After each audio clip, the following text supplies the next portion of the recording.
Mocha and chocolate. Need I say more? We are back on Good Morning LaLa live from Los Angeles with Yoko and Ellie adopting two of the cutest puppies ever. It just warms my heart. Animals are so good, right? Oh yeah, we just actually got them not too long ago. I want to say about 2 to 3 weeks ago.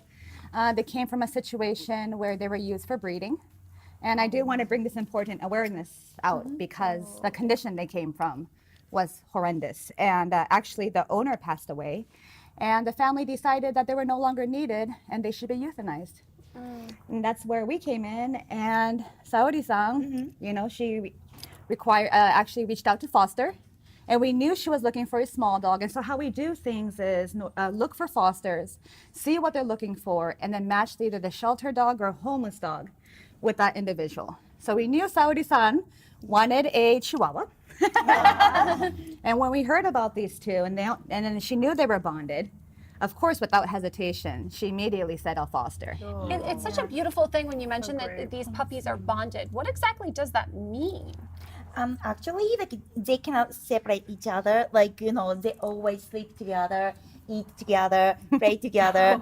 Yeah. It's like Jezlan and Erin and I. Everything together. Yeah, everything together. And then, like, you know, like when I put, for example, like put Mocha somewhere else, like she's so afraid. Like, he's so afraid of, like, oh my God, like where's Mocha? And then vice versa, you know. So always they want to stay together, and I could feel like their bond, you know. So that's why. So what happens? Like, tell us, like, how do you get these calls? How do people know? Obviously, they just reach out and they say there's this terrible situation. Can you come check it out? So power of social media, it really is. And you know, I use every platform, every social media, 100% for animals, and we just get notified. And I just know, you know, the ones that are saved, we move on.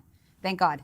The ones that are not the urgent ones, the ones that are gonna die. Like, really, are these dogs really gonna die? Because we're gonna take them. Right. And you know, without fosters, it's not even possible. And this is how people could help every day, save lives with rescue organizations by fostering. Because without fosters, they simply don't have a place to go, you know? Right. And because of foster home, and hopefully maybe in the future, might be a foster fail. Yeah. We love foster fails. So they were using these two to breed together? Is that what they were doing? Not necessarily these two, but there were 3 total actually that came together. One was just adopted this week, and thankfully, all individually separate, but it did come from a breeder background. And Wow. I'm wondering, animals always had a deep place in your heart? yes. Did you always have pets growing up? Were they part of your childhood? Always had pets, but really what influenced the rescue world would be 5 years ago, I came across an animal that I found underneath a vehicle, a pit bull. And I just didn't have the resource. I didn't know. For me, I thought, I'm going to call animal control, and animals go to the shelter, and we're going to get her out, you know?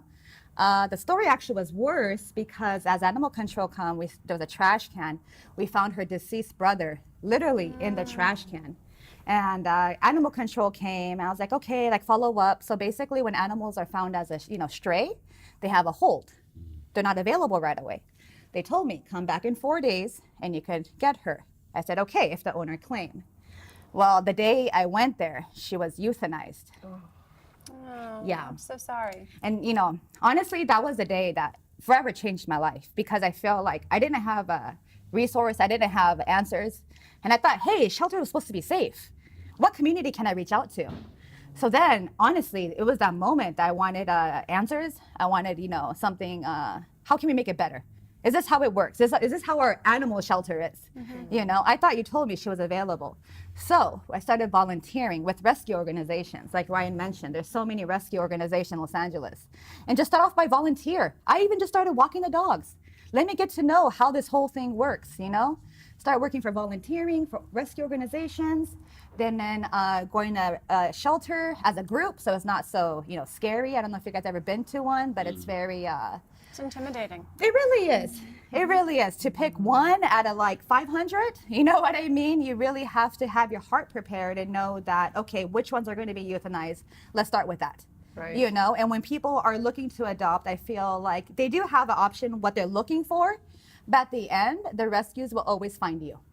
Wow. Are there any laws against breeding? Because I know that this is it's an ongoing issue, right? California just passed, thankfully, all pet stores must be from a rescue organization. What? Yeah, literally Los Angeles. I know, That's so California. great. I know. It's like, seriously, this is our city, and I can't be more proud that whole California, all pet stores must be from rescue organization. And if it's not, I highly suggest to report it, because, you know, considering the backgrounds of where they came from, it's like basically what you're supporting this. And you know, Right. you're saying it's okay what they've been through, and it's okay if they choose to euthanize when they were no longer needed. You know, by purchasing at a store, or you know. We support you in all that you do. Oh, thank you you. so much for being here today. When we come back, we're going to have a quick final segment with all of our guests. Stay tuned.